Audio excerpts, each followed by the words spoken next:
নমস্কার বন্ধুরা, গাছের পাঁচালী চ্যানেলে চিন্ময়ী সবাইকে স্বাগত জানাচ্ছি। যারা ভাবছেন যে আর গাছে জল দিতে পারছি না, বয়স হয়ে গেছে, প্রতিদিন ওই গাছে জল দেওয়া খুব কষ্টকর, আর গাছ করব না, অনেক হয়েছে, তারা প্লিজ গাছ করা বন্ধ করবেন না। তারা এই গাছগুলো করতে পারেন। এই যে অ্যাডেনিয়ামের গাছগুলো একেবারেই যত্ন লাগে না। দেখছেন, আমি বসিয়ে দিয়েছি অ্যাডেনিয়াম, একেবারেই যত্ন করি না। এই যে মাটি একেবারে শুকিয়ে আছে, কাঠ হয়ে, সপ্তাহখানেক অন্তত জল দিইনি, তাতেও দেখুন কি সুন্দর ফুল দিয়েছে, সুন্দর ফুল দিয়েছে, আর একেবারেই যত্ন লাগে না। একটু মাটি আর বালি মিশিয়ে বসিয়ে দিয়েছি, তাতেই সুন্দর ফুল দিচ্ছে। এই যে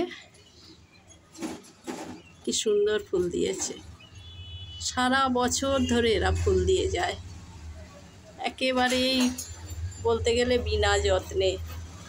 কুঁড়িও রয়েছে, অনেক ফুটেছিল। আমার আরও গাছ আছে, আমার টোটাল 6টা গাছ আছে অ্যাডেনিয়ামের, সব সময় ফুল দেয়। আর এই কডেক্সগুলো দেখতে খুব সুন্দর লাগে। এগুলোর বয়স 4 বছর হবে, পুরনো হয়ে গেছে।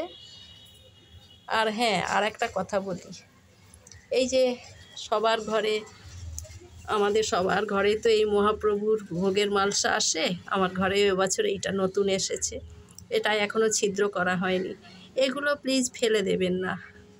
এগুলো মাঝখানে একটা ছিদ্র করে নিয়ে একটু মাটি দিয়ে বসিয়ে দেবেন গাছ, তাতেই হবে। এই যে দেখুন অ্যাডেনিয়ামের গাছটা আমি একটা মালসাতে, এটাও ভোগের মালসা এসেছিল, এতে আমি বসিয়ে দিয়েছি। দিব্যি 4 বছর ধরে গাছটা আছে, কত সুন্দর হয়েছে, আর কত সুন্দর ফুলও দিচ্ছে। তাই বলি, এই ভোগের মালসাগুলো ফেলে দেবেন না। এই একটা আমি সব সংগ্রহ করে, আমার ঘরে যা যা আসে ভোগের মালসা প্রতি বছর আসে, এগুলো আমি ফেলি না। এই একটা রেডি করেছি, এখানে একটা গাছ বসিয়ে দেব। এই একটা রেডি করেছি, এখানেও একটা গাছ বসিয়ে দেব। এটা পরে ছিদ্র করব, এতে বসিয়ে দেব। এতে ওই ছোট ছোট 9 o'clock ফুলগুলো দিলে খুব সুন্দর হয়।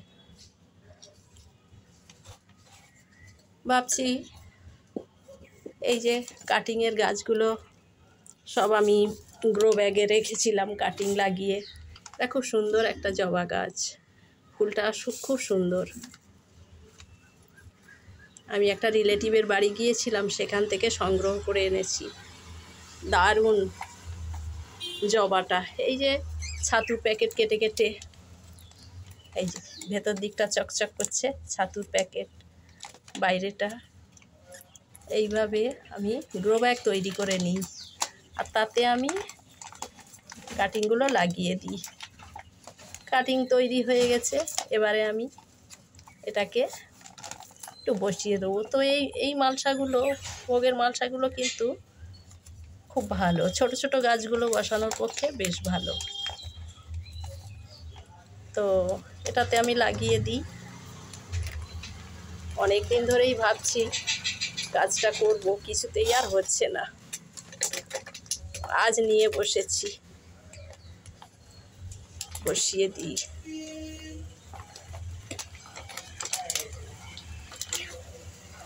অনেক কষ্ট করে ভিডিওগুলো করছি, দেখবেন প্লিজ। এই যে কি সুন্দর কাটিং থেকে চারা হয়েছে, দেখুন জবা গাছের। আমার রিলেটিভের পাশের বাড়ি গাছে ফুল ফুটেছিল, দেখে আমার খুব ভালো লেগেছিল। কয়েকটা ডাল সংগ্রহ করেছিলাম, হয়েছে 3-4 খানা করতে পেরেছি। এখন আমি এটাই বসিয়ে দেব। যেখানেই যাই আমি কিছু না কিছু আনি, গাছ দেখলেই প্রচণ্ড গাছ ভালোবাসি। একটু ফাঙ্গিসাইড পাউডার আগে দিয়ে দেবো, যাতে করে গাছটা না আর ফাঙ্গাস ধরে।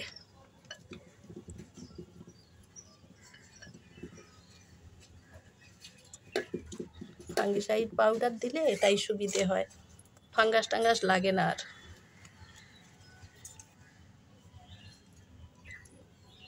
ব্যাস এইভাবে বসিয়ে দেব।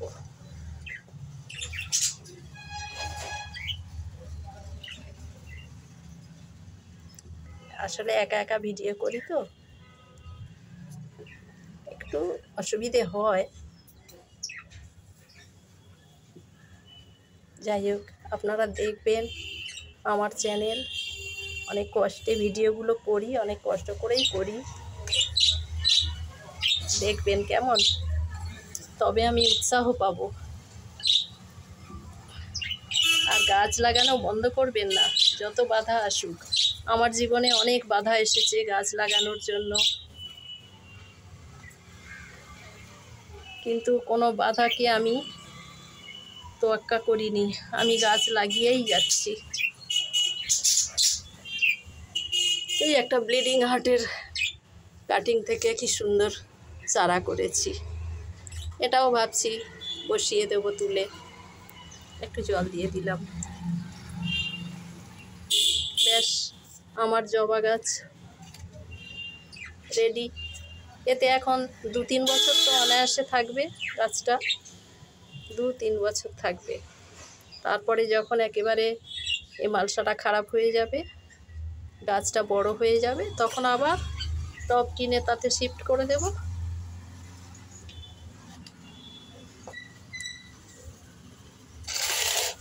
এই একটা চাইনিজ এভারগ্রিন, এটাও একটা ছোট্ট চারা এনেছিলাম, চাইনিজ এভারগ্রিন। এটা টোটালি ইনডোর প্ল্যান্ট। এই ছোট্ট একটা দইয়ের কন্টেনারে লাগিয়েছিলাম, এতে বোধহয় 2 বছর ধরে আছে গাছটা।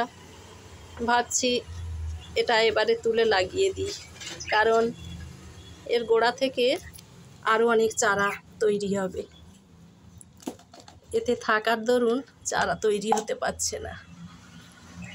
এই যে সুন্দর, খুব অক্সিজেন দেয়। এটা ইনডোর প্ল্যান্ট, ড্রয়িং রুমে রেখে দিলে খুব সুন্দর অক্সিজেন পাওয়া যাবে। এখানেও একটুখানি আমি ফাঙ্গিসাইড ছড়িয়ে দিই, যাতে না ফাঙ্গাস লাগে।